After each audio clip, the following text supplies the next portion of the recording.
Lesson 12. Networking that gets results. You can get everything in life you want, if you'll just help enough other people get what they want. Zig Ziglar. When I met freelance copywriter Stu Kamen in the fall of 1990, it set off an incredible chain reaction that would forever impact my business. Let me share with you what happened. In 1992, Stu was a contributing writer with Think and Grow Rich newsletter. At Stu's suggestion, that newsletter ran a front page story about me, and how I went from being a lawyer to a motivational speaker. At the same time, I entered into an agreement with that newsletter where they would sell my Attitude is Everything merchandise through their publication. Thousands of items were sold. Think and Grow Rich newsletter also began to run some of my own articles in their publication. As a result, I got calls from their readers and was hired for several speaking engagements. I also got a letter from one of their subscribers named Jim Donovan, who lived in New York at that time. We became good friends. Jim referred me to Inti Publishing and Resource Books, the publisher of the book you're now holding in your hand. By the way, Jim went on to write 2 great self-help books of his own, Handbook to a Happier Life and This Is Your Life, Not a Dress Rehearsal. If you read positive and enthusiastic, people will want to spend time with you. Jeff Keller. And all of these great things happened because I tapped into Stu Kamen's network. And then the Think and Grow Rich newsletters network. And then Jim Donovan's network. The power of networking is nothing short of awesome. If given the choice, wouldn't you like to succeed sooner rather than later? Well, networking is a way to leverage your own efforts and accelerate the pace at which you get results. After all, the more solid relationships you build, the greater your opportunities for success. The benefits of networking. While your success certainly starts with you, it grows to higher levels as a result of your associations and relationships with people. Simply put, you can't succeed on a grand scale all by yourself. That's why networking is so important. For the purposes of this lesson, let's define networking as the development of relationships with people for mutual benefit. In the business arena, networking has the following benefits. Generates new clients or business leads, increases employment opportunities, helps in finding the right people to fill critical positions, provides valuable information and resources, assists in solving problems in the personal realm. Here's what networking can do for you. Enhance your social relationships by introducing you to new friends, help you to become acquainted with people of varying ethnic, cultural and philosophical backgrounds, provide valuable information and resources, contribute to your spiritual growth. Now that we know what networking can do, the question is, what can we do to enhance the effectiveness of our network? Let me pass along 16 techniques that I found productive. To simplify matters, I've organized them into 4 separate, but related, categories. 1. Attitude and action, 2. Referrals, 3. Communication, and 4. Follow-up. Attitude and action. 1. Project to winning attitude. When it comes to networking, attitude is everything. If you're positive and enthusiastic, people will want to spend time with you. They'll want to help you. If you're gloomy and negative, people will avoid you, and they'll hesitate to refer you to their friends and colleagues. 2. Participate actively in groups and organizations. Effective networking and relationship building takes more than paying dues, putting your name in a directory and showing up for meetings. You must demonstrate that you'll take the time and make the effort to contribute to the group. What kinds of things can you do? For starters, you can volunteer for committees or serve as an officer or a member of the board of directors. The other members will respect you when they see you roll up your sleeves and do some work. They'll also learn about your people skills, your character, your values, and last, but not least, your attitude. Let's get back to Stu Kamen for a moment. He wanted to build contacts within advertising agencies, so he joined the Long Island Advertising Club in 1994. Stu immediately began to attend the group's meetings. When they asked for volunteers for various projects, Stu raised his hand. He got actively involved. Within 6 months after joining, somebody approached him and said, "We hear good things about you. You're a hard worker and very energetic. Would you like to join our board of directors?" As you might guess, Stu gladly accepted. And within a few months, he began to see a significant increase in his business. In early 1999, Stu told me that well over 50% of his current business can be traced to people he met through the Long Island Advertising Club, proving that people can get big results in a short time by networking effectively. 3. Serve others in your network. Serving others is crucial to building and benefiting from your network. You should always be thinking, how can I serve others, instead of what's in it for me? If you come across as desperate or as a taker rather than a giver, you won't find people willing to help you. Going the extra mile for others is the best way to get the flow of good things coming back to you. Getters don't get, givers get. Eugene Benge. How can you serve others in your network? Start by referring business leads or potential customers. In addition, whenever you see an article or other information that might be of interest to someone in your network, forward the material to that person.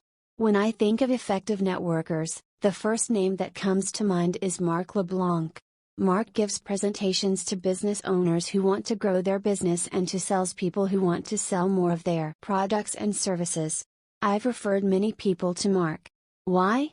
He's a talented, service-oriented person who has gone out of his way to encourage me and to help me build my business. Mark has put me in touch with people in his own network who are in a position to help me. He distributes my materials at his presentations. Mark is one of those people who just keeps giving. And giving.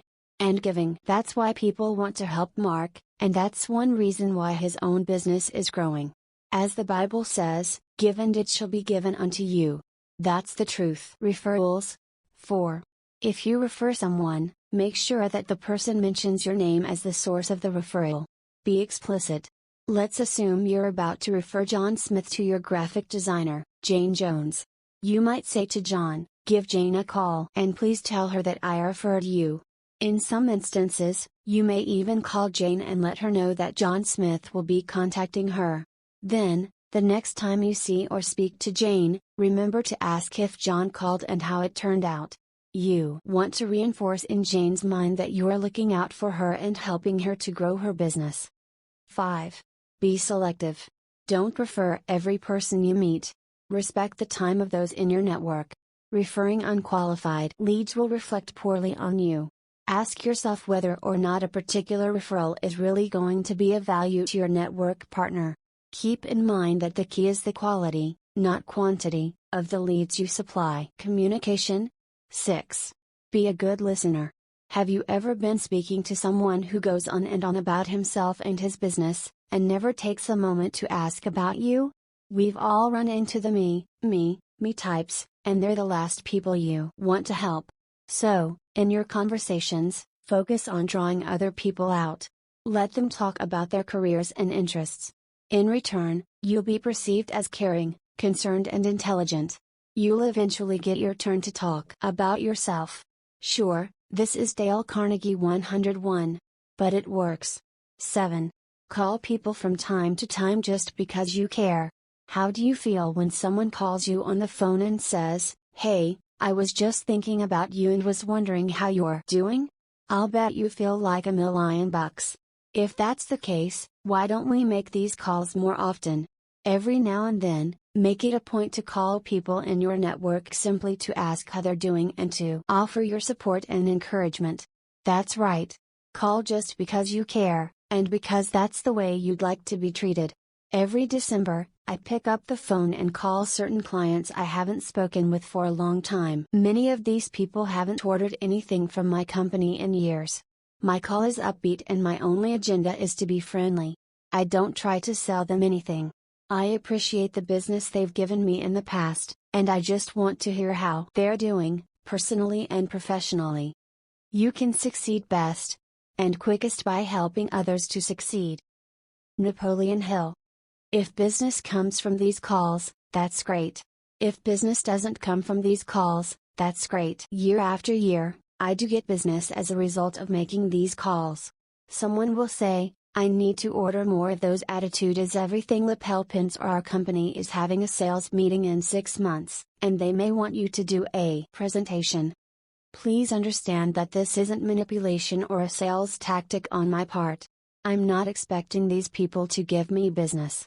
I really care about how they're doing, Business is simply a byproduct of reconnecting with them. 8. Take advantage of everyday opportunities to meet people. You can make excellent contacts just about anywhere, at the health club or online at the supermarket. You never know from what seed your next valuable relationship will sprout. When I go to the gym on the weekends, I always wear an Attitude is Everything shirt. It's a great icebreaker and people will come up to me to talk about attitude. It gives me an opportunity to learn about them, and to tell them about my company. 9. Treat every person as important, not just the influential ones. Don't be a snob. The person you meet, whether or not they're the boss, may have a friend or relative who can benefit from your product or service. So, when speaking to someone at a meeting or party, give that person your undivided attention. And please promise me that you won't be one of those who gazes around looking for more important people to talk to. That really bugs me. You're talking with someone and then he notices someone out of the corner of his eye, someone he deems more important than you. So he stops listening to you, and abruptly breaks away to start a conversation with that other person. Don't do that. Treat every person you encounter with dignity and respect. 10. At meetings and seminars, make it a point to meet different people. Don't sit with the same group at every gathering. While it's great to talk with friends for part of the meeting, you'll reap greater benefits if you make the extra effort to meet new faces. In 1994, I was in Washington, D.C., to attend the annual convention of the National Speakers Association. At lunch, instead of sitting with some friends, I sat down at a table where I didn't know anyone. Sitting at that table was a woman named Joan Burge, and we struck up a conversation. Her company, Office Dynamics, conducts excellent training programs for administrative office professionals. It turned out that Joan is also a big believer that attitude is everything. And, for the last 5 years, she has ordered my Attitude is Everything lapel pins and distributed them to some of the participants in her training programs. In addition, Joan often displays my literature at her programs, which has generated thousands of dollars in business for me. Most importantly, Joan has become a wonderful friend. I'm sure glad I didn't sit with my friends that day, as I would have missed out on a tremendous opportunity. 11. Be willing to go beyond your comfort zone. For instance, if you have the urge to introduce yourself to someone, do it. You might hesitate, thinking that the person is too important or too busy to speak with you. Even if you're nervous, force yourself to move forward and make contact. You'll get more comfortable as time goes on. 12. Ask for what you want. By helping others, you've now earned the right to request assistance yourself. Don't be shy. As long as you've done your best to serve those in your network, they'll be more than willing to return the favor. Follow up. 13. Send a prompt note after meeting someone for the first time. Let's say you attend a dinner and make a new contact. Send a short note as soon as possible explaining how much you enjoyed meeting and talking with him or her. Enclose some of your own materials and perhaps include information that might be of interest to this person, such as the name of a trade magazine and a subscription card. Ask if there's anything you can do to assist this individual. Be sure to send the note within 48 hours after your initial meeting so that it's received while you're still fresh in your contact's mind. Treat every person you encounter with dignity and respect. Jeff Keller. 14. Acknowledge powerful presentations or articles. If you hear an interesting presentation or read a great article, send a note to the speaker or writer and tell him or her how much you enjoyed and learned from their message. One person in 100 will take the time to do this. Be the one who does. I'm not saying that speakers and writers are special people who deserve to be worshipped. The point is, speakers and writers often have developed a huge network of people covering a variety of industries, a network you can tap into. 15. When you receive a referral or helpful written materials, always send a thank you note or call to express your appreciation. Follow this suggestion only if you want to receive more referrals and more useful information. If you don't acknowledge that person sufficiently, he or she will be much less likely to assist you in the future. 16. Send congratulatory cards and letters. If someone in your network gets a promotion, award, or celebrates some other occasion, for example, a marriage or birth of a child, write a short note of congratulations. Everyone loves to be recognized, yet very few people take the time to do this. Being thoughtful in this manner can only make you stand out. It's also appropriate to send a card or memorial gift when a family member dies. Building your network. The networking suggestions offered above are merely the tip of the iceberg. You should be able to come up with several new ideas of your own. How? By going to your library or bookstore and seeking out the many excellent books on networking. And by noticing what other people are doing and adapting their ideas in a way that suits you. Remember that networks are built over time and that significant results usually don't show up immediately. So be patient. Build a solid foundation of relationships and continue to expand and strengthen them. You'll have to put in a lot before you begin reaping the big rewards. One final point, great networking skills are not a substitute for being excellent in your field. You might be a terrific peer person, but if you aren't talented at what you do, and constantly learning and improving, your efforts will yield disappointing results. Now, go ahead. Select a few of these networking techniques and implement them right away. Get to work serving and improving your network. Then you will truly have an army of troops working to help you succeed.